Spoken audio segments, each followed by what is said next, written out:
이 세상에 많은 사람들이 불행하게 살아가는 원인 중에 가장 큰 부분을 차지하는 것이 내가 누구냐 하는 것을 모르는 것에서 출발하는 것을 우리가 알 수 있습니다.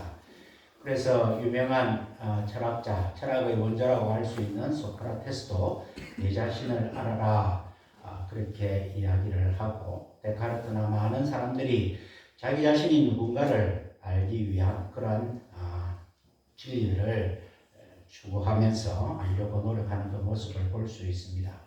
이 세상에 우리는 그저 그렇게 태어난 존재가 아니고 하나님께서는 우리를 복의 사람으로 만들어 주셨다. 올 한 해에 우리 교회 표어를 축복의 통로가 되는 교회, 그렇게 우리가 정하고 섬기고 있습니다. 우리는 그저 그렇게 만들어진 존재가 아니라 하나님께서 우리를 복의 존재로 하나님의 형상과 모양으로 시험을 받은 우리고, 하나님께서는 우리를 만드시고 난 다음에 바로 제일 먼저 선포하신 것이 복을 우리에게 선포하셨고, 우리가 이 땅에서 살아가는 역할을 말씀해 주셨는데, 이 땅에 하나님이 주신 복을 나누어 주면서 살아라 하는 복의 통로의 사명을 우리에게 주셨습니다. 그래서 우리가 이 땅에서 그 사명을 감당해야 되는데, 지난주에 베드로전서 4장의 말씀을 통하여 하나님께서 우리에게 하나님이 주신 복을 이 세상에 나누는 그러한 도구로 하나님의 선물인 은사를 우리에게 주셨다 하였습니다. 은사라는 것이 우리가 얼핏 보면 재능과 비슷한 것이지만, 재능은 자기 자신의 행복을 위해서 사용하는 것이라면 은사는 다른 사람의 행복을 위하여 사용하라고 하나님이 주신 특별한 선물이다, 그렇게 말씀을 드렸습니다. 그래서 이 은사는 우리가 베드로전서 4장에 은사는 각기 각양 받은 것이다, 그렇게 했습니다. 받은 것이라는 것은 내 것이 아니라는 것입니다. 하나님께서 주신 것이라 하였습니다. 그러니까 자랑할 것도 없고 부러워할 것도 없고 시기 질투할 것도 없고, 하나님이 우리 각 사람에게 각각 다른 은사를 주셨으니 우리는 그저 받았으니 이 받았다는 계명이 있고, 받은 것을 그저 받은 것이 아니라 맡았다는 개념이 있어야 된다. 그래서 맡은 자들을 우리가 청직이라고 부르는데, 우리가 하나님께서 우리에게 복을 주셨고 복을 나누어 주는 청지기의 사명을 주셨다, 그렇게 말씀을 드렸습니다. 그리고 이 은사는 우리가 받은 것이고 맡은 것일 뿐만 아니라 하나님께 돌려드려야 되는 것이다, 그렇게 말씀을 드렸습니다. 어떻게 우리가 이 은사를 돌려드려야 될 것인가 하는 것에 대해서 오늘 함께 나누고자 합니다. 하나님 주신 은사를 통하여 하나님의 것을 하나님에게 돌려드리며, 하나님께서 우리에게 주신 사명, 복을 이 땅에 나누어 주는 것을 어떻게 해야 될 것인가. 오늘 말씀의 제목은 나눔과 드림이다 하는 것입니다. 하나님이 주신 은사를 우리가 나눔과 드림으로 사용해야 된다는 주제로 오늘 함께 말씀을 나누어 보고자 합니다. 예수님께서도 3년간 사역을 하시면서 많은 말씀을 하셨는데, 우리 기독교 핵심 윤리라고 하는 것이 무엇입니까? 마태복음 7장에 있는 너희가 남에게 대접을 받고자 하는 대로 남을 대접하라. 이것이 선지자요 강령이니라. 예수님께서 그렇게 말씀을 하셨습니다. 그러니까 우리가 이 땅에서 살아나가기 위해서, 하나님의 복을 받고 하나님의 백성으로 살아가기 위해서는 제일 핵심된 윤리가 무엇이냐? 너희가 다른 사람에게 대접을 받고자 하는 대로 남을 대접하라는 것입니다. 엊그제 제가 우리 명절이라 친척 형제들을 만나기 위해서 우리가 천안에서 장소를 정하여 만났습니다. 올라가는 중에 차가 막히고 가다 서다 하는데 제가 멈춰서 있는데 뒤에서 차가 쿵 박았습니다. 그렇게 세게 박은 것은 아니지만 약간 기분 나쁠 정도로 박았습니다. 그래서 이제 내렸습니다. 내려보니까 우리 차가 워낙 고물차니까 별로 표시는 없고, 내린 사람이 이제 아이고 미안합니다 그러면서 제 마음속에 이제 이런 것 같고 이렇게 따지고 이렇게 하지 않아야 되겠다는 마음이 있었지만, 그분이 아이고 미안합니다 이러더만 차가 상한 것도 없고 그냥 가지요 이렇게 이야기를 하는 것입니다. 그래서 좀 기분이 나쁠 수도 있지만 예, 알겠습니다. 그냥 갑시다. 그렇게 하고 헤어졌습니다. 나중에 번호라도 알아놓을 걸 하는 생각도 좀 들기도 하였지만 그냥 그렇게 헤어졌습니다. 나중에 제가 우리 누님 가정을 만나니까 누님 가정 조카 가정들이 한남도 교회에서 큰 교통사고를 당했는데 다행히 크게 다치지는 않았고 한의원에 조금 다닐 정도라 하는 이야기를 들었습니다. 우리가 모르지만은 우리가 남에게 대접을 받고자 하는 대로 남을 대접할 때에 그 하나님께서 그것을 어떻게 연결하시는가 그것은 우리가 모르는 영역이고 하나님께서는 우리에게 복의 사명을 감당하기 위해서는 은사를 사용하기 위해서는 너희가 받고 싶은 대로 남을 대접하라. 요즘 사람들이 얼마나 따집니까마는 주님은 우리에게 그런 명령을 주셨습니다. 그리고 땅에 보물을 쌓아놓지 말고 하늘에 보물을 쌓아놔라. 그렇게 말씀도 하셨습니다. 또 주님께서는 너희가 거저 받았으니 거저 주라. 그런 말씀도 하셨습니다. 종합해보면 무엇입니까? 우리가 하나님께 거저 받은 것, 하나님이 기뻐하시는 대로 거저 주라. 손해보더라도 그렇게 한번 살아가라 하는 것이 하나님이 우리에게 하나님이 주신 복이 이 땅에 흘러나가는 그러한 통로로 우리에게 주신 것입니다. 바울 사도도 사도행전 20장 35절에 주님의 가르쳐 주시는 그것을 이렇게 말씀을 하셨습니다. 범사에 여러분에게 모범을 보여준 바와 같이 수고하여 약한 사람들을 돕고 또 주께서 친히 말씀하신 바 주는 것이 받는 것보다 복이 있다 하심을 기억하여야 할지니라. 주는 것이 받는 것보다 복이 있다. 세상의 기준으로는 주는 것이 얼마나 손해입니까? 받는 것이 훨씬 이익입니다만은 우리 주님의 가르침은 주는 것이 받는 것보다 복이 있다. 그렇게 말씀을 하셨습니다. 얼마 전에 TV에 보는데 이혼 전문 변호사가 나와서 이런저런 이야기를 합니다. 요즘에는 2022년을 기준으로 보면 19만 쌍이 결혼을 하고 9만 쌍이 이혼을 한다 하는 통계를 이야기를 하면서 통계학적으로는 48% 정도가 결혼한 사람들이 이혼하는 게 48% 정도 되지만 통계의 어떤 그런 그게 있어서 실제로는 한 35% 정도 된다 그런 이야기를 하면서 또 사실혼 관계에 있는 사람들도 있기 때문에 이혼율은 그것보다 좀 더 높을 수 있다 그런 이야기를 하면서 요즘 사람들이 왜 그렇게 쉽게 헤어지느냐 그 예를 들면서 가족 공동 생활 통장이라는 걸 만드는데 거기에 각자 똑같은 금액을 넣고 생활하는데 똑같이 사용해야 되는데 거기에 조금이라도 똑같이 사용하지 않으면 갈등이 생기고 헤어짐의 원인이 된다 합니다. 그러니까 공동생활 그 자금에서 한 사람이 자기 개인적인 취미나 이런 것을 위해서 샀다. 그러면 요즘에는 용납이 안 된다는 거죠. 명절에 부모님을 모시러 가는데도 예를 들어서 시부모님 선물은 20만 원짜리 샀는데 우리 친정댁 부모님 선물은 19만 원짜리를 샀다. 그러면 이제 난리가 난다. 그런 이야기를 합니다.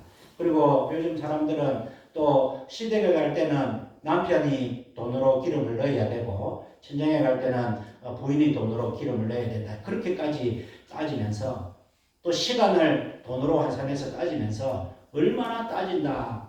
그런 이야기를 들으면서 남에게도 우리가 사랑을 베풀고 남에게도 손해를 봐야 되는 것이 우리 주님의 가르침인데 남도 아닌 가족들에게 이렇게 따지는 세상이 되었으니 얼마나 참 주님의 복음이 묵혀드리기가 어려운 세상이 된 것인가 그렇게 한번 생각을 해봅니다. 그럼에도 불구하고 우리 주님의 가르침은 분명합니다. 주는 것이 받는 것보다 복되고 세상에 하나님의 복이 흘러나가기 위해서는 하나님의 백성들이 손해보면서 살아라 하는 것이 주님의 가르치심입니다. 그 근거가 되는 말씀이 나눔의 근거가 되는 말씀이 오늘 본문 말씀입니다. 오늘 본문은 이제 출애굽한 백성들이 이제 광야 땅에서 출애굽한 지 한 달 정도 되었는데 식량이 떨어졌습니다. 먹을 것이 없습니다. 그때에 하나님께서 이 백성들에게 하늘에서 먹을 것을 내려주시는데 그것이 이제 만나라는 음식을 주셨다 하는 것입니다. 오늘 본문 말씀에 보니까 14절에 그 이슬이 마른 후에 광야 지면에 작고 둥글며 서리같이 세미한 것이 있는지라. 마치 이제 서리가 내리고 났는데 서리인 줄 알았는데 보니까 쌀가루 같은 것이 쫙 떨어져 있다는 것입니다. 둥글고 작고 또 맛을 보니까 약간 단맛도 있고 고소한 맛도 있고 그런 것이 내렸는데 이스라엘 백성들이 세상에 이런 것을 처음 보니까 이것이 무엇이냐 하는 말이 히브리 말로 만나다 하는 것입니다. 본 적이 없는 이것이 무엇이냐 하나님께서 주신 이 백성들에게 주신 양식이다 하는 것입니다. 그런데 이 양식을 어떻게 먹어야 되느냐 이 모세가 하나님이 주신 원칙을 이야기를 합니다. 16절에 보니까 너희 인수대로 매명에 한 오멜씩 취하되 각기 각 사람의 식량대로 이것을 거두어라. 그 식량이 얼마냐? 하루에 한 오멜이다. 한 오멜은 2.3리터 정도 되는 양입니다. 그래서 이제 그것을 주우러 가는 사람들이 식구들 분량도 그렇게 계산해서 주어라.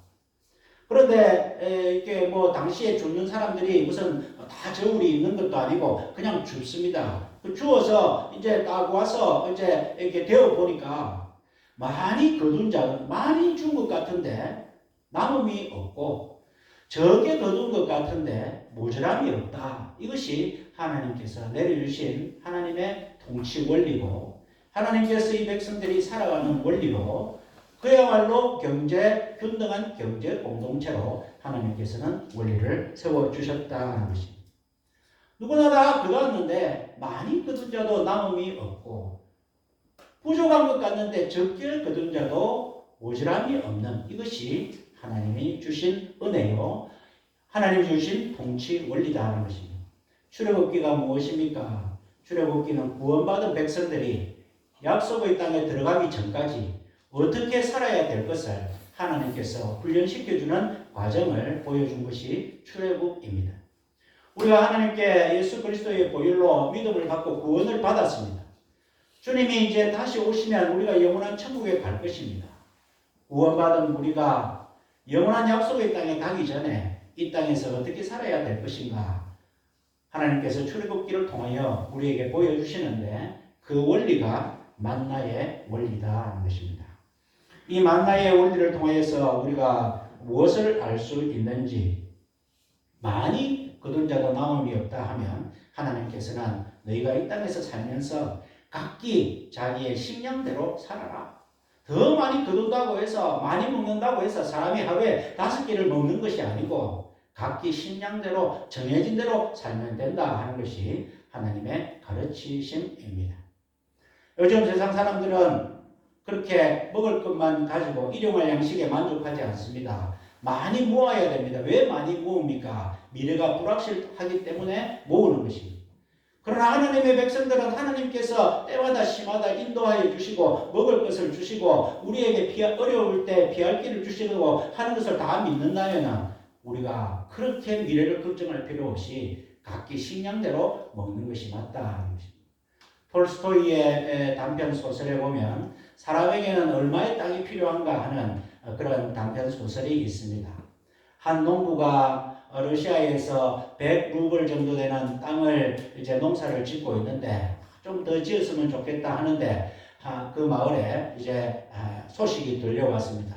어느 저쪽에 마을에 가면 1000루블만 내면은 자기 마음대로 자기 땅을 가질 수 있는 곳이 있다. 그래서 갔습니다. 그 땅 주인이 이야기를 합니다. 질문을 합니다. 그 소문이 사실입니까? 예, 주인이 사실입니다. 지금 그런데 단 한 가지 조건이 있습니다. 아침에 해가 뜨면 자기가 차지할 땅을 말뚝을 박는데 대신에 해가 지기 전까지는 출발한 대로 돌아와야 됩니다. 그런 원칙을 정했습니다.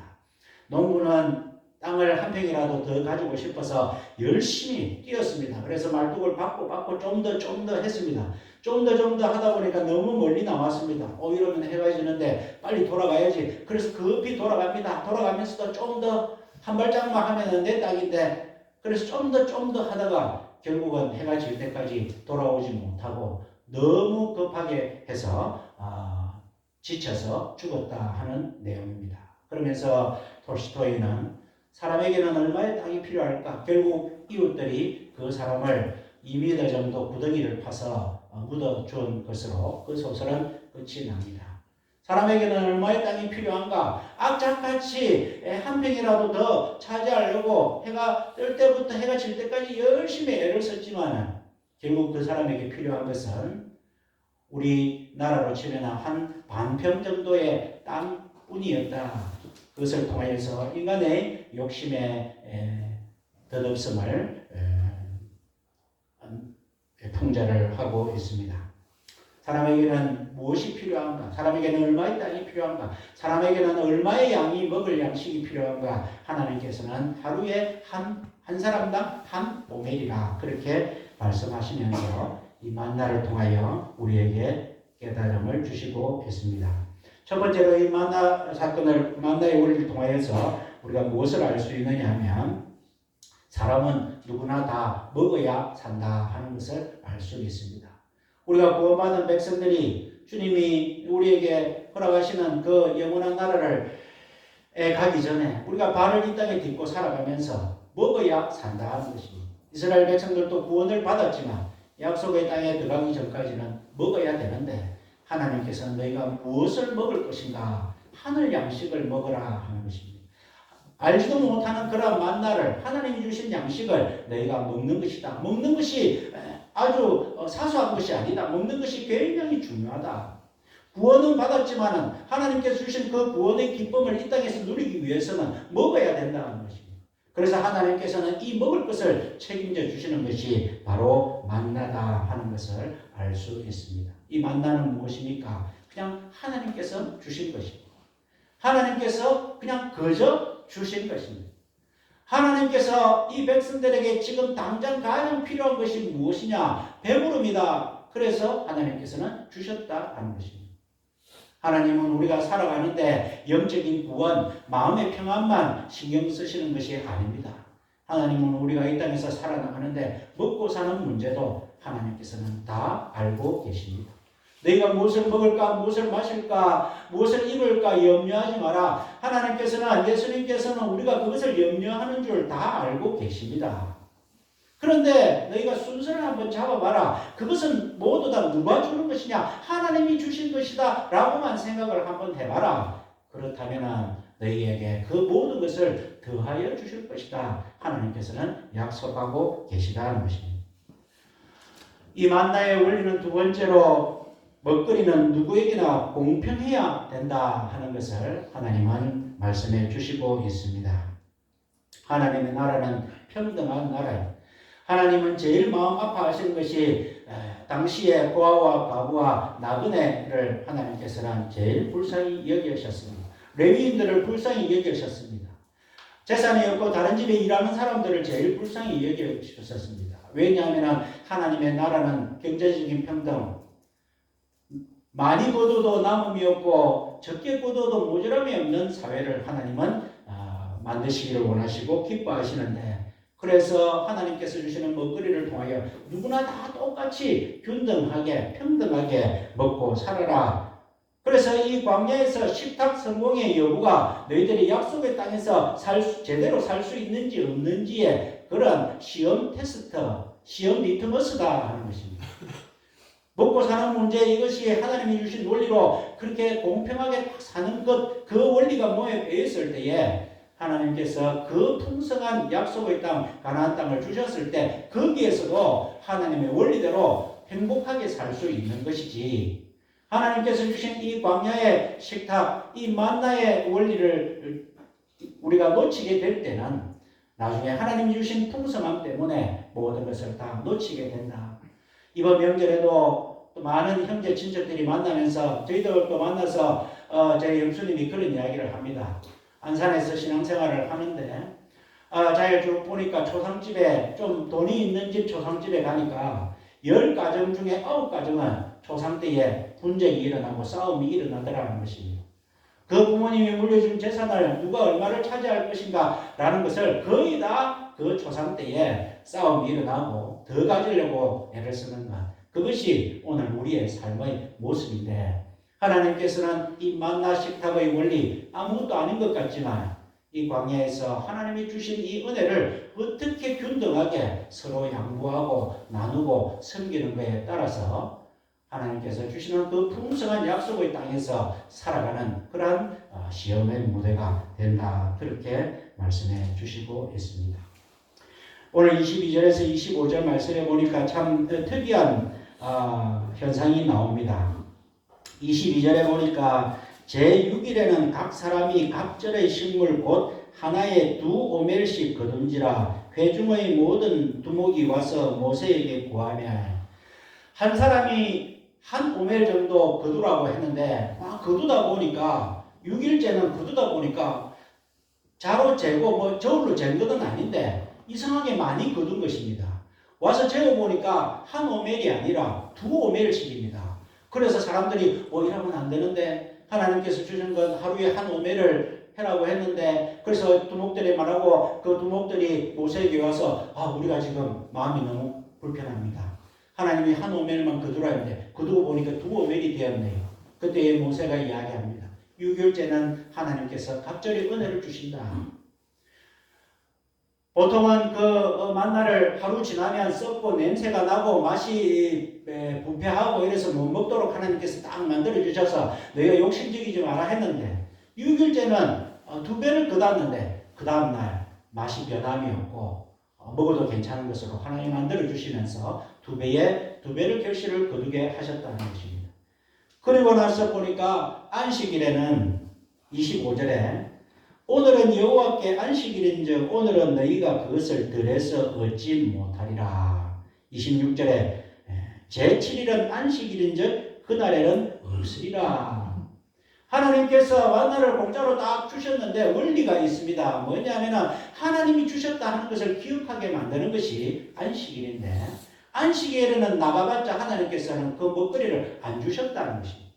대신에 6일째는 2배로 주셨다. 이것이 하나님의 원리입니다.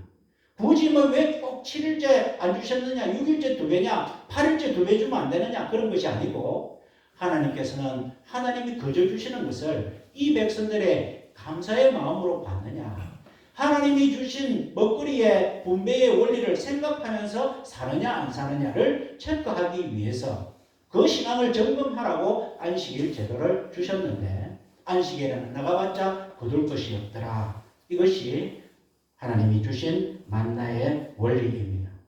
바울 사도는 이것을 예수 그리스도의 십자가 사건과 연결을 하여서 우리 하나님께서 이 출애굽기에 이 나눔의 근거를 주신 것이 우리 주님의 십자가에서 완성이 되었다. 그렇게 바울 사도는 고린도후서에서 말씀하고 있습니다. 고린도후서 8장 9절에 우리 주 예수 그리스도의 은혜를 너희가 알거니와 부유하신 자로서 너희를 위하여 가난하게 되심은 그의 가난함을 인하여 너희로 부욕해 하려 하심이라. 우리 하나님은 우리 예수님은 부유하신 분이십니다. 그런데 이 땅에 가난하게 오셨다는 것입니다. 왜 가난하게 오셨느냐? 가난하게 오셔서 가난한 우리를 부욕해 하기 위해서 주님은 오셨다는 것입니다. 그래서 이를 너희가 행하기를 성취할지니 이 주님의 삶처럼 너희가 살기를 원하는데 이는 다른 사람을 평안하게 하고 너희는 공복해 하려는 것이 아니라 평균케 하려 함이니라. 주님의 말씀대로 살면은 다른 사람들은 덕이 되고 너희는 피곤케 하고 너희는 부족하게 만들려고 주님이 그런 말씀을 주신 것이 아니라 다 평균케 하기 위해서 주님은 그렇게 하셨다. 이제 너희의 넉넉함을 한 것으로 너희의 넉넉한 그들의 부족한 것을 보충하면 후에 그들의 넉넉한 것으로 너희의 부족한 것을 보충하여 균등하게 하려 함이라. 하나님께서 우리에게 넉넉함을 주신 것은 어려운 사람들, 부족한 사람들에게 나누어 주는 것은 그 원리는 내가 손해가 아니라 언젠가 내가 부족했을 때 하나님께서 그들의 넉넉함을 통하여 다시 균등케 하고 평균케 하기 위한 하나님의 원리다 하는 것입니다.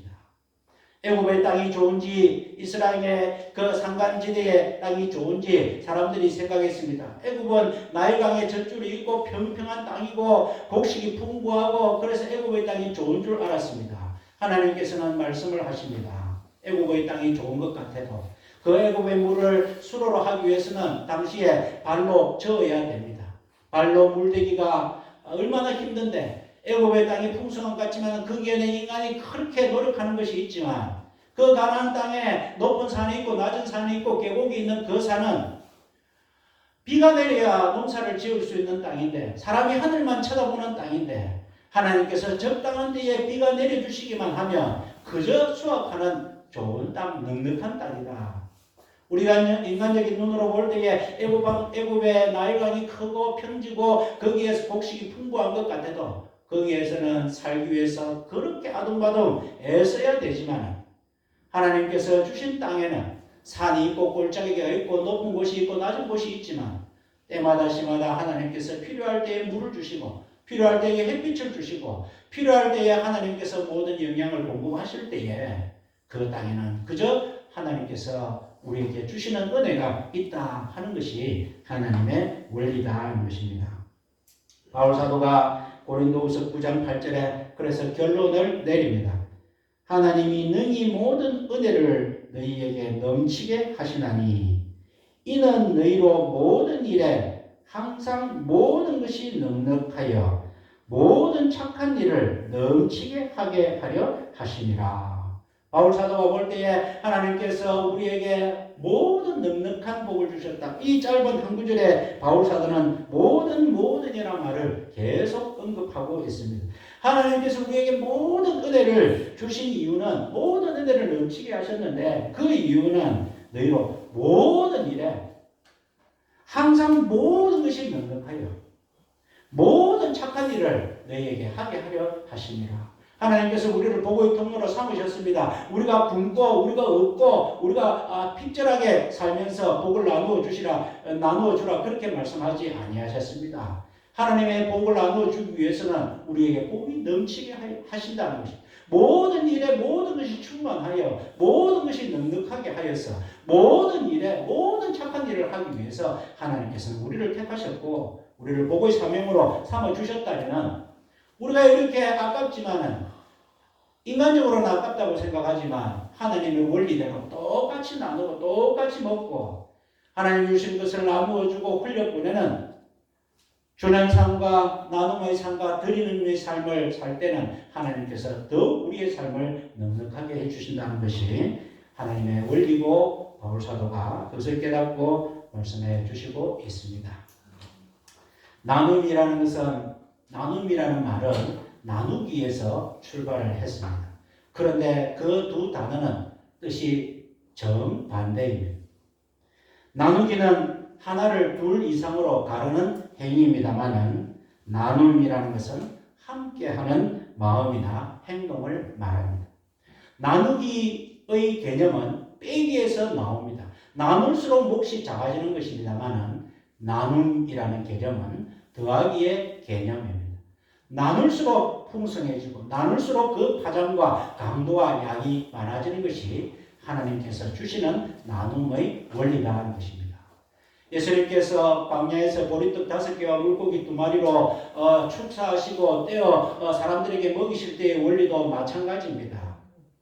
물고기 2마리와 보리떡 5개가 양이 얼마나 작습니까? 그 어린아이가 섬김의 마음으로 내어 놓았습니다. 주님께서 기도하셨습니다. 기도할 때마다 이것이 우리가 영화에서 보듯이 팍팍팍 많아지는 것이 아니고 뗄 때마다 떼짐이 있었다는 것입니다. 나눔이라는 것이 그런 것입니다.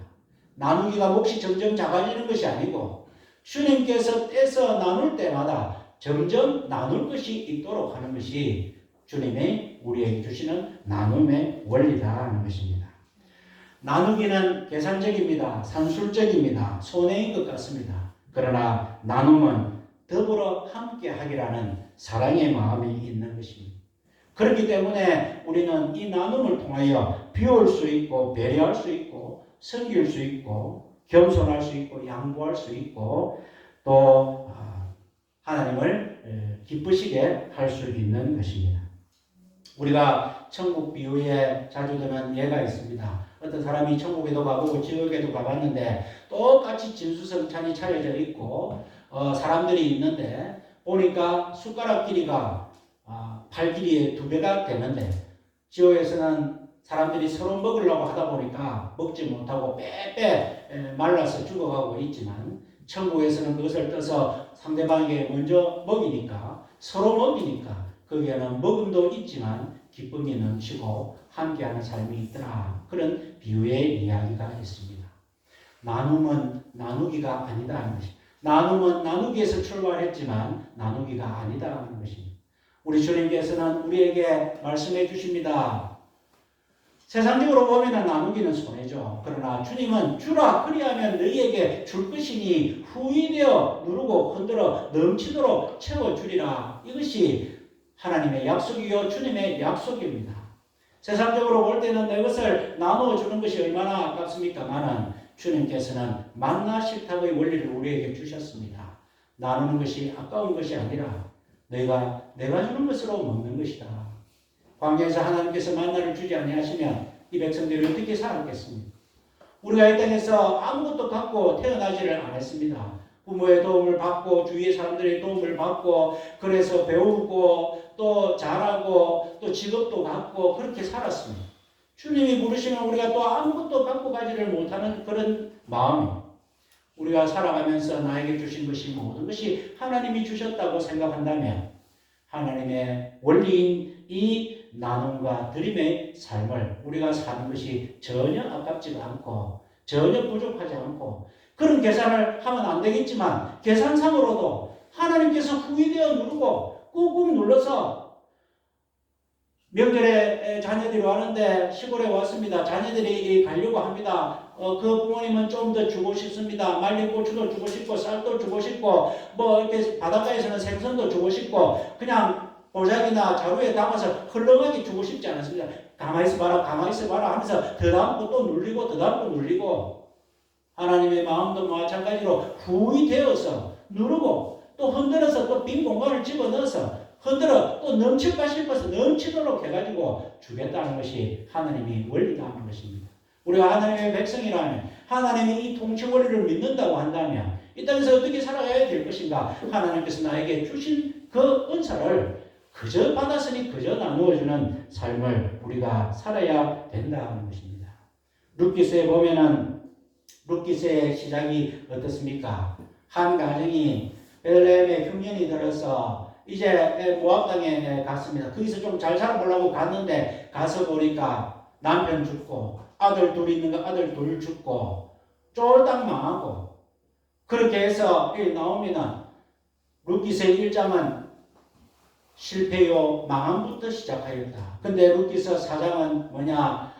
나오미가 이 손자를 얻는데 생명을 얻고 그 생명을 통하여서 그 다윗의 조상이 되고 승리의 장으로 룻기서는 나누기를 하고 있습니다. 실패요 죽음으로 시작했는데 생명과 승리로 끝나는 그 과정에서는 어떤 것이 있느냐? 보아스의 나눔과 섬김이 있었다는 것입니다.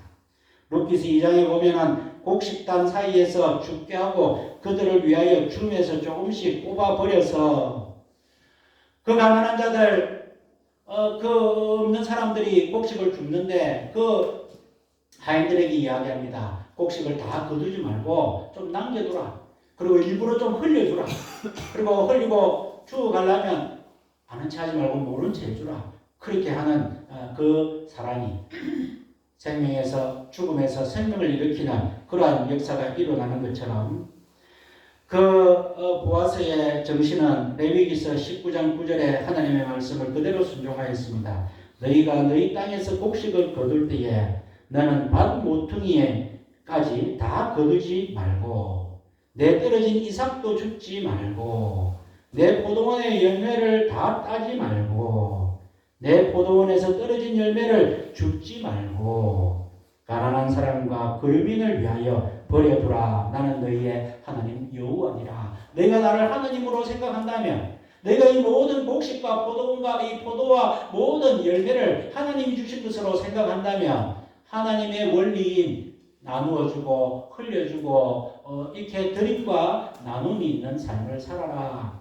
그 삶을 통하여 하나님께서는 이스라엘이 풍성하게 만들어 주셨습니다. 오늘 설교의 제목이 베품과 나눔과 드림인데, 저는 이 베품이라는 단어보다는 드림이라는 단어를 쓰고 싶습니다. 우리가 베풀다 합니다. 얼마나 아름다운 행위입니까? 그런데 우리가 사실은 베풀다는 것은 내 것을 가지고 다른 사람들에게 나누어 주는 것입니다. 그런데 우리 하나님의 백성들은 사실 내 것이 어디에 있습니까? 베푼다는 것은 위에 사람이 아래 사람들에게 베푸는 그런 시혜적인 의미가 있습니다. 그러나 베품보다도 우리는 드림의 삶을 살아야 됩니다. 드림이라는 것은 밑에 사람이 위에 사람에게 주는 것입니다. 우리는 다 하나님 앞에 거저 받았습니다. 이스라엘 백성들이 만나를 하나님 앞에 거저 받았듯이 우리의 먹거리도 하나님 앞에 거저 받았습니다. 우리가 베푼다는 것이 조금 어감이 있습니다. 물론 베푸는 것이 사회적으로는 굉장히 좋은 행위지만 우리는 그 베품보다도 하나님이 주신 원리에 따라서 나눔과 드림의 삶을 살아야 되지 않겠느냐. 그것이 하나님께서 기뻐하시는 복의 통로의 삶이 되지 않겠느냐. 지난주에 우리가 돈이 많은 것, 물질이 많은 것이 축복이 아니요 은사다 하였습니다. 돈이 많은 것 어떻게 보면 복인 것 같지만 하나님께서는 우리에게 믿음이 좋은 사람들에게 모두 다 물질을 주신 것이 아닙니다. 믿음이 좋지만 물질을 주시지 않은 사람도 있습니다. 그래서 이 물질은 은사요 하나님을 위하여 다시 돌려드려야 되는 것이다 하는 것입니다. 예수님께서도 누가복음 12장에 사람의 생명이 그 소유의 넉넉함에 있지 아니하니라. 예수님께서는 그 영생이 무엇이냐고 물으러 온 청년에게 율법을 가르쳐 주면서 나중에는 네 가진 모든 것을 가난한 사람들에게 나누어 주라 할 때 이 청년은 마음이 심란하여져서 돌아갔다 하였습니다. 우리가 하나님께서 주신 모든 것이 은사요. 하나님께서 그 은사를 통하여 우리도 넉넉하게 할 뿐만 아니라 세상도 넉넉하게 하기 위해서 하나님은 우리를 사용하시는데, 그 은사를 가지고 우리가 드림과 나눔의 삶을 살 때에 하나님께서는 우리를 기뻐하시고 우리를 통하여 영광 받아주시고 처음에 우리를 만드셨던 그 목적대로 우리를 통하여 하나님의 복이 땅에 흘러 넘치게 하시는 그런 하나님의 뜻이 이 땅에서 이루어지며, 하나님 뜻대로 사는 것이 이제 끝날 때쯤 되어서 하나님께서는 우리에게 영원한 나라와 영원한 천국을 우리에게 보여주시면서 그곳에는 아픔도 슬픔도 다 필요 없는 그곳에서 우리를 영원히 행복하게 살게 하시는 하나님의 원리요 하나님의 계획이 있으시다는 것을 우리가 깨닫고, 우리 고삼교회 우리 비록 작지만 지난주에 우리 CBS 본부장님 오셔가 가시면서 자기는 태화교회를 다니고 있는데 목사님 고삼교회가 너무